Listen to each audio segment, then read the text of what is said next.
Hello everyone मोर एटा अन्य भिडिओলৈ সকলোকে স্বাগতম জনাইছো। আজি একেবাৰে সাধাৰণকৈ মাংস বনাইছো। চিকেন বনাইছো, লোকেল চিকেন। ভাগিনজনী আহিছিলে, তাই চিকেন খাই ভাল পায়, সেইভাবে বনাবলৈ লৈছো। একদম সহজকৈ একেবাৰে সাধাৰণকৈ বনাইছো। যেহেতু একেদিন ইমানেই গৰম পৰিছে, আপোনালোকৰ ফালেও চাগে একেই বতৰ। পিয়াজ অকণমান সৰকৈ দিছো। পিয়াজ অকণমান সৰকৈ দিলে মাংসখিনি আৰু সোৱাদ হয়, মিঠা লাগে খাবলৈ। মছলা কমকৈ দিম যেহেতু ইমান গৰম। এতিয়া পিয়াজখিনি ভাজি লৈছো মই। পিয়াজখিনি ৰঙচুৱা হ'বলৈ দিম। ইয়াতে এতিয়া তেজপাত দুখিলাও দি দিলোঁ।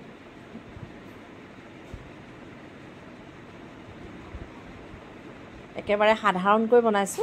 আপোনালোকে জানেই হয়তো এইভাগে বনাব সকলোৱে। এয়া নহৰু খুন্দি দি দিছো।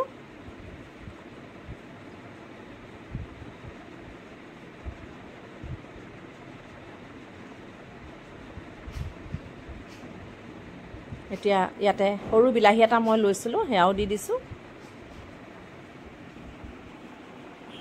এতিয়া এইখিনি ভালকৈ ভাজিছো। ৰঙচুৱা হোৱাকৈ ভাজি ল'ম পিঁয়াজখিনি।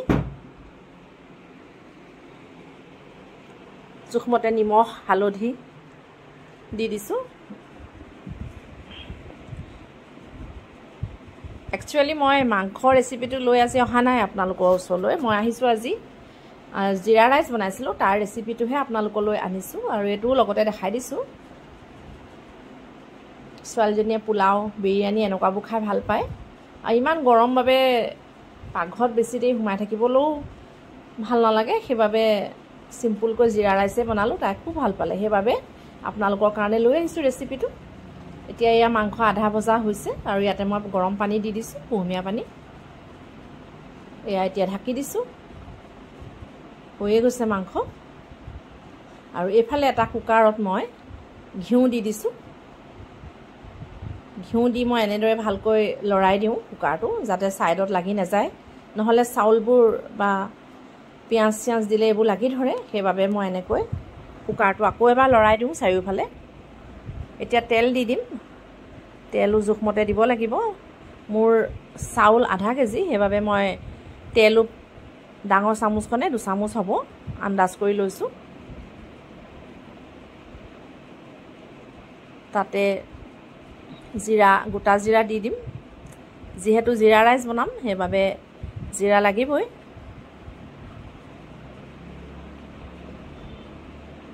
এয়া গোটা জিৰা দি দিছোঁ আৰু তেজপাত দুখিলা দি দিছোঁ।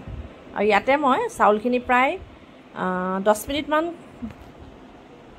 তিয়াই থৈছিলোঁ। অলপ কোমলাই ল'লোঁ চাউলখিনি। বাচমতি চাউল লৈছোঁ। আৰু এয়া মই এতিয়া চাৰিওফালে ভালকৈ লৰাই দিছোঁ। আৰু এতিয়া কুহুমীয়া পানী দি দিছোঁ। ভালকৈ ভাজি ল'লোঁ চাউলখিনি। অকণমান স্কিপ কৰিবলগীয়া হয়, নহ'লে ভিডিঅ'টো বেছি দীঘল হৈ যায়। এইদৰে ভালকৈ চাৰিওফালে আকৌ লৰাই লৈছোঁ। 2টা হুইচেল আহিবলৈ দিলোঁ মই। 2টা হুইচেলতে ধুনীয়া হয়। এয়া দেখিছেনে কি ধুনীয়া হৈছে ৰং। মই লৰাই পেলাই আপোনালোকক হেতাখনেৰে দেখুৱাই দিছোঁ চাউল ভাতখিনি কেনেকুৱা হৈছে। বৰ ধুনীয়া হৈছিলে। এয়া দেখিছেনে এটা এটা হৈছে। এইটো জোখতে থ'ব লাগিব। আৰু এইফালে মাংস বাঢ়ি লৈছোঁ। এয়া মাংস লোকেল চিকেন। খুব ধুনীয়াকৈ তাহাঁতি খালে, ভাগিনজনী, ল'ৰাটো, দেউতাকে সকলোৱে। এয়া পৰিৱেশন কৰিছোঁ। গৰমত আমি এনেকৈ একেবাৰে চিম্পুলকৈ খাব পাৰোঁ, এইভাগে জিৰা ৰাইচ বনাই খাব আপোনালোকে। সেইবাবে ভিডিঅ'টো লৈ আহিছিলোঁ। কেনেকুৱা লাগিলে ভিডিঅ'টো জনাব। আকৌ নতুন ভিডিঅ'ত লগ পাম তেন্তে। আজিলৈ আহিছোঁ।